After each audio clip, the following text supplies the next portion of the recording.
ఓం మహాగణపతే నమః. ఓం సరస్వత్యై నమః. ఓం హైగ్రీవాయ నమః. మహామృత్యుంజయాయ నమః. కృష్ణం వందే జగద్గురుం, కృష్ణం వందే జగద్గురుం. ఏమైనా ఆత్మబంధువులారా, ఏది విన్న తర్వాత మరి ఏది వినాల్సిన అవసరమే రాదో అటువంటి భగవద్గీత అనే జ్ఞానయజ్ఞము 34వ భాగానికి మీ అందరికీ స్వాగతం, శుభస్వాగతం, సుస్వాగతం.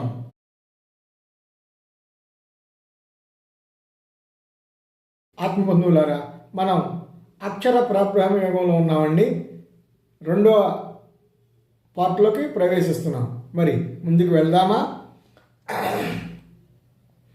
అభ్యాసయోగయుక్తేన చేతసా నాన్యగామినా పరమం పురుషం దివ్యం యాతి పార్థాను చింతయన్.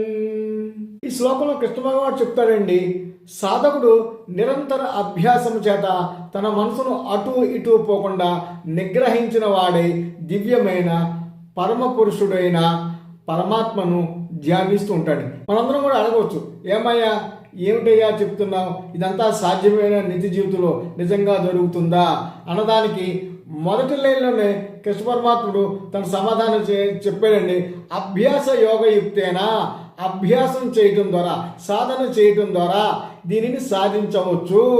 ఈ సాధనకి అంటే అభ్యాసానికి కృష్ణుడు యోగము అనే స్టేటస్ని కల్పించండి. యాక్చువల్ అభ్యాసం ఏమీ యోగం కాదు, కానీ కృష్ణ పరమాత్ముడు దీనికి స్టేటస్ కల్పించడం జరిగింది. అంటే అభ్యాసము చేత మనం జీవితంలో సాధించలేనిది ఏమీ లేదు. నిరంతరం అంటే అనుచింతయన్ అంటే నిరంతరము, అనుక్షణము, ఎల్లప్పుడూ అని. అలాగే చేతసాన అన్యగామిన మనస్సు అటు ఇటు పోకుండా నిరంతరం అభ్యాసం చేస్తూ మనసును నాయందే నిలిపినవారు చక్కటి సాధకుడు. అల్టిమేట్గా అతను నన్ను చేరుతాడు. కవిం పురాణమనుశాసితారం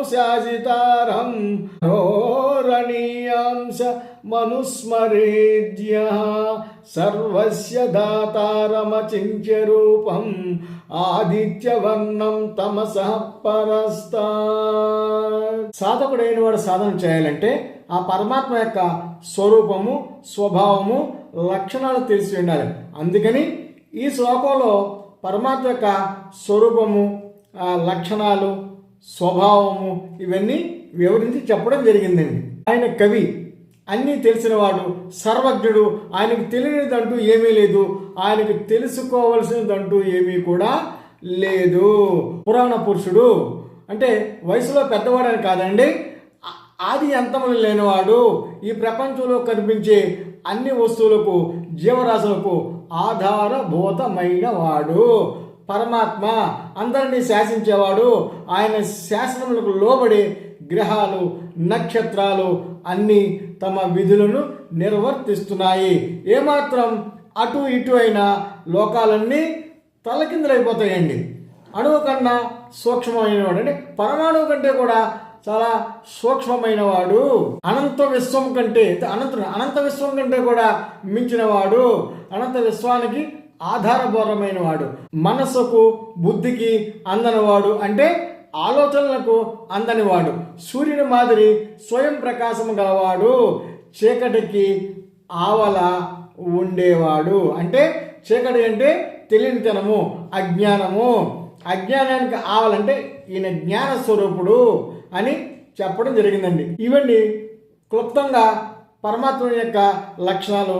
ఇటువంటి లక్షణముగా ఆ పరమాత్మని భక్తుడు నిరంతరము అభ్యాసం చేస్తూ తెలుసుకుంటూ ఆయన్నే మనసులో నిలుపుకుంటాయండి. ప్రయాణకాలే మనసాచలేన భక్త్యా యుక్తో యోగ బలేన చైవ భ్రూర్మధ్యే ప్రాణమావేశ్య సమ్యక్ సతం పరం పురుషముపైతి దివ్యం.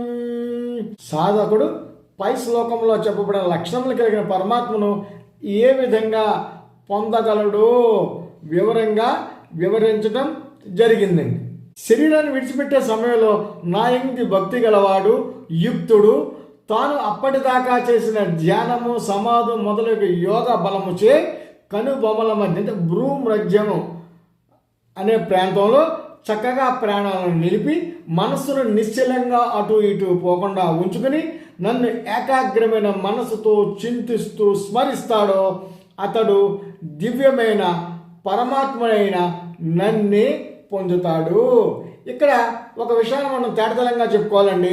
సాధారణ ప్రయాణము, ఆఖరి ప్రయాణము. అంటే సాధారణ ప్రయాణం అంటే మనం ఏదో ఊరు వెళ్తూ ఉంటాం, అందులో మనం సూట్ కేసు చదువుకుంటాం, మనకు కావాల్సిన బట్టలు అన్నింటినీ ఏది మర్చిపోకుండా టూత్ పేస్ట్ దగ్గర నుంచి బ్రష్ దగ్గర నుంచి మొత్తం అన్నీ చక్కగా సర్దుకుని ఆ ప్రయాణానికి వెళ్తాం.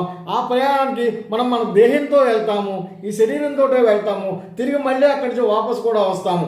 అలాగే అంత్యకాలంలో జరిగే ప్రయాణము, ఆ ప్రయాణము ఈ శరీరంతో జరగదండి. సూక్ష్మ శరీరం బయటకు వెళ్ళిపోతుంది, ఈ శరీరాన్ని ఇక్కడ వదిలేసి వెళ్ళిపోతుంది. ఇక్కడ చెప్పాల్సింది ఏంటంటే ఈ అంత్యకాలంలో జరిగే ప్రక్రియ ఏదైతే ఉందో ఆ ప్రయాణానికి మనం ఒక సాధన చేయాలి. ఆ సాధన చేసినప్పుడు మాత్రమే భగవంతుని ఆ సమయంలో మనం స్మరించుకుని భగవంతుని ఐక్యం అవడానికి ఒక యోగాభ్యాసం వల్ల కనుబొమ్మల మధ్య నుంచి ప్రాణాన్ని విడిచి ఆ భగవాన్ని పొందడానికి ఒక అవకాశం వస్తుంది అని చెప్పడం జరిగిందండి. మీకు అర్థమైంది? మామూలు ప్రయాణము, అంత్యకాల ప్రయాణం. అంత్యకాల ప్రయాణానికి కూడా మనం సంసిద్ధులుగా ఉండాలి, దానికి కూడా ప్రిపేర్ కావాలి. చక్కగా భయపడకుండా, అంటే one day we will die, it is certain but it is uncertain when it is. మనం ఎప్పుడు చనిపోతాం అన్నది మనకు తెలియదు. అంటే డెత్ ఈజ్ సర్టెన్, చావు తథ్యము, కానీ ఎప్పుడు అన్నదే క్వశ్చన్ మార్క్.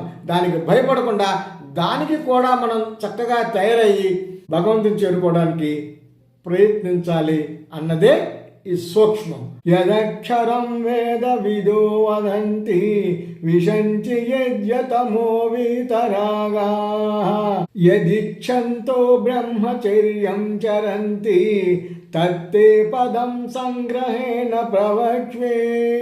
ఈ శ్లోకంలో కృష్ణ పరమాత్ముడు చెప్తారండి, పరమపదం అంటే ఏమిటి, దాన్ని ఎలా చేరుకోవాలి, ఎవరెవరు అక్కడ చేరుకోవడానికి ప్రస్తుతం, అటువంటి దాని గురించి సంక్షిప్తంగా నీకు చెప్తాను, శ్రద్ధగా విను అర్జున అని చెప్తానండి. అంటే ఇక్కడ 3 విషయాల గురించి చెప్పానండి. వేదాధ్యయనం చేస్తే ఆత్మజ్ఞానం కలుగుతుంది. ఆత్మ పరమాత్మ ఆది అంతం లేనివి, అవి శాశ్వతమైన తెలుసుకుంటారు. రెండవది, రాగద్వేషములు వదిలిపెట్టిన వారు పరమాత్మను చేరుకుంటారు. మూడవది, నిరంతరం బ్రహ్మలో చరించేవారు ఎల్లప్పుడూ పరమాత్మను చేరుకోవాలని కోరుకుంటూ ఉంటారు. అటువంటి పరమ పదాన్ని గురించి నీకు చెబుతాను, శ్రద్ధగా విను అర్జున అని ఇక్కడ చెప్పడం జరిగిందండి. సంక్షిప్తంగా చెప్పుకోవాలంటే పరమాత్మ పదము అంటే బ్రహ్మ పదము, బ్రహ్మం ఒక్కడే, అదే శాశ్వతమైనది. దానిని తెలుసుకుంటే తెలుసుకోవాల్సింది ఏమీ లేదు. ఆ బ్రహ్మతత్వమే ఓంకారం అనే ప్రణవము. అందుకే అక్షరాభ్యాస సమయంలో ఓంతో మొదలు పెట్టేవాళ్ళు. ఓం గురించి బాల్యంలోనే పిల్లలకి పరిచయం చేయడం జరుగుతుంది. అంచేత అక్షరాభ్యాసం అనేది సామాన్యమైన విషయం కాదు, చాలా చాలా చాలా ముఖ్యమైన విషయము. అక్షరాభ్యాస సమయంలో ఏమని రాస్తారో తెలుసండి మీకు? చెప్పమంటారా? ఓం నమః శివాయ సిద్ధం నమః అని 3 సార్లు 3 లైన్లో రాయించడం జరుగుతుందండి. ఈ 3 పంక్తుల్లో రాయించేవారు ఆ మాటల్లో ఓంకారంతో పాటు గణితము, ద్విత్వం, పూర్ణస్వరం, విసర్గ, మా యా మధ్య తేడా, ఇవన్నీ కూడా పిల్లలకి పరిచయం చేయడం జరిగేదండి అక్షరాభ్యాస సమయంలో. అలాగే ముందుగా ఓంతో మొదలు పెడతాము. ప్రణమనాదమే భగవత్ స్వరూపము మాత్రమైనది. ఏ మంత్రం వచ్చినా రాకపోయినా మనం ప్రణవనాదాన్ని అంటే ఓం మీద కాన్సన్ట్రేట్ చేసి ధ్యానం చేసుకుంటే అల్టిమేట్గా ఆ బ్రహ్మపదాన్ని చేరుకోవచ్చని చాలాసార్లు కృష్ణ పరమాత్ముడు చెప్పడం కూడా జరిగింది. 8వ అధ్యాయం గతంలో కూడా మీకు చెప్పాను. సో ప్రణవం చాలా అద్భుతమైనది, చాలా చిన్నది, అత్యంత ప్రశస్తమైనది. దీని మీద సాధన చేయండి, చక్కగా ప్రశాంతంగా కూర్చొని ఓంకారం మీద కాన్సన్ట్రేషన్ చేయండి, మెడిటేషన్ చేయండి, అద్భుతమైన విషయాలు జరుగుతాయని కృష్ణ భగవానుడు ఇక్కడ చెప్తున్నాడండి. ఒక క్షణం ప్రణవనాదం అంటే ఓంకారం గురించి కాస్త చెప్పుకుందామండి. పూజల్లో ప్రతి నామానికి ముందు మనం ఓం అని చదువుతుంటామండి.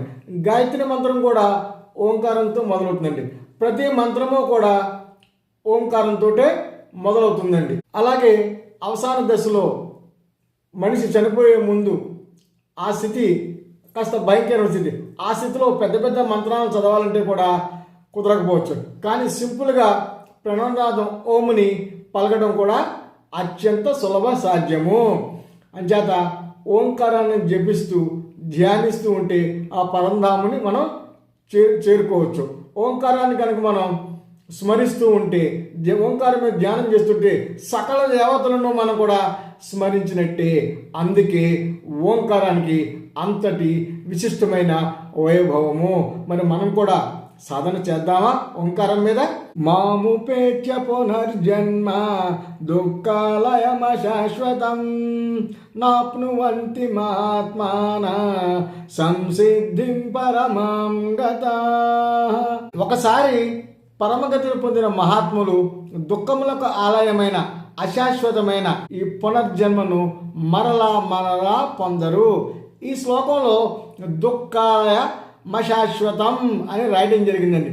మనకి రామాలయం తెలుసు, శివాలయం తెలుసు, విష్ణు ఆలయం తెలుసు, అమ్మవారి ఆలయం తెలుసు, కానీ ఈ దుఃఖాలయం గురించి తెలియదు.